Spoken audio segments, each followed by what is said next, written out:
बिस्मिल्लाहिर्रहमानिर्रहीम and welcome back. अच्छा, जो सेल मेम्ब्रेन है ना, it is not a random sea of lipids. ठीक है, इसमें देयर आर कमांड सेंटर्स। ठीक है, और वो कमांड सेंटर्स क्या कर रहे हैं? They are going to decide that where the signal is going to land and which molecules are going to execute the signal. ठीक है, और ये जो कमांड सेंटर्स हैं, these are the lipid drafts. और अगर आपको इसकी बायोकेमिकल डेफिनेशन बतानी है तो these are glycosphingolipid enriched microdomains. ठीक है, अच्छा, तो इनमें जो लिपिड्स हैं उसके अकॉर्डिंगली इनके टाइप्स हैं।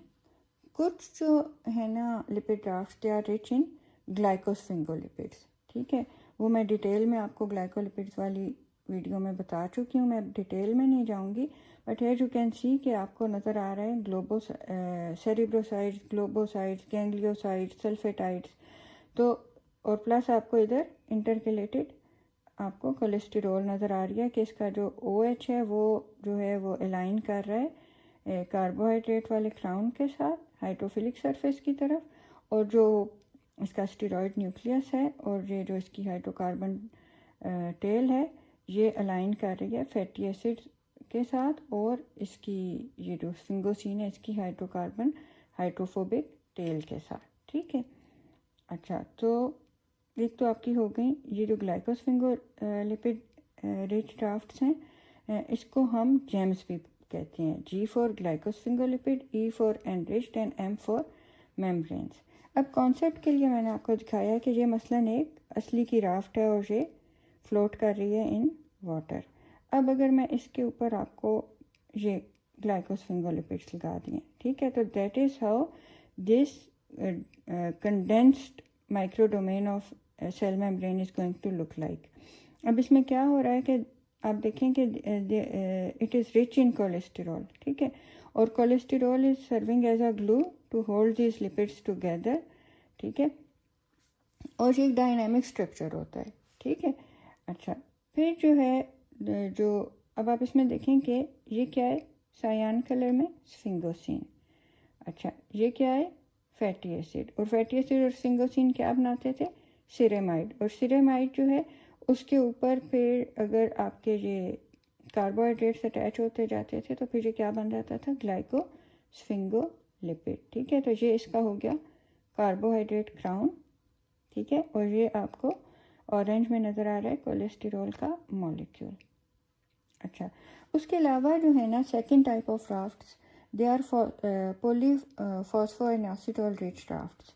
ठीक है, तो ये भी मैंने आपको जो प्रोटीन्स वाली वीडियो है, मेम्ब्रेन प्रोटीन्स वाली, उसमें एक्सप्लेन किया था कि ये क्या है, ये लिपिड एंकर्ड प्रोटीन्स हैं। ठीक है, और ये कैसे बन रहे हैं, इसमें आप देखें कि ये फॉस्फेटिडाइल है। ठीक है, ये ओलिगोसैकेराइड है। ठीक है, और ये क्या बना रहा है, GPI एंकर ना, ग्लाइकोसिल फॉस्फेटिडाइल एंकर। और किसको एंकर कर रहा है, प्रोटीन को। ये प्रोटीन है और प्रोटीन जो है वो आगे से फर्दर ग्लाइकोसाइलेटेड है, तो ये इसके ऊपर कार्बोहाइड्रेट अटैच्ड है।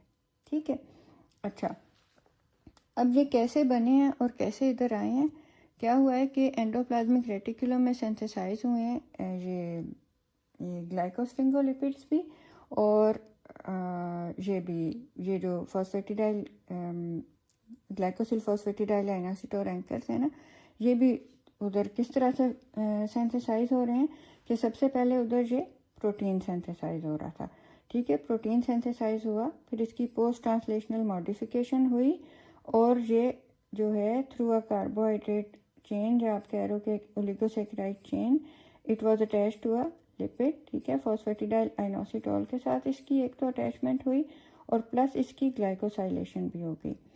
फिर ये जो है, क्योंकि इसको मेम्ब्रेन का पार्ट बनना था, तो क्या होगा कि ये एज वेजिकल उधर से बर्ड ऑफ हुआ, ये एंडोप्लाज्मिक रेटिकुलम का पार्ट, ये जाके गोल्जी कॉम्प्लेक्स में जो है वो मर्ज हो गया। उधर से फिर ये जो बाकी इसकी मॉडिफिकेशन ग्लाइकोसाइलेशन वगैरह हुई, और फिर ये उधर से अगेन बर्ड ऑफ हुआ, और वो वेजिकल आके एक्सोसाइटोज होके सेल मेम्ब्रेन के आउटर लीफलेट का पार्ट बन गया। ठीक है, और अब ये आउटर लीफलेट में ये आउटवर्ड्स प्रोजेक्ट हो रहा है, इसका कार्बोहाइड्रेट का जो क्राउन है वो आउटवर्ड्स प्रोजेक्ट हो रहा है, ठीक है।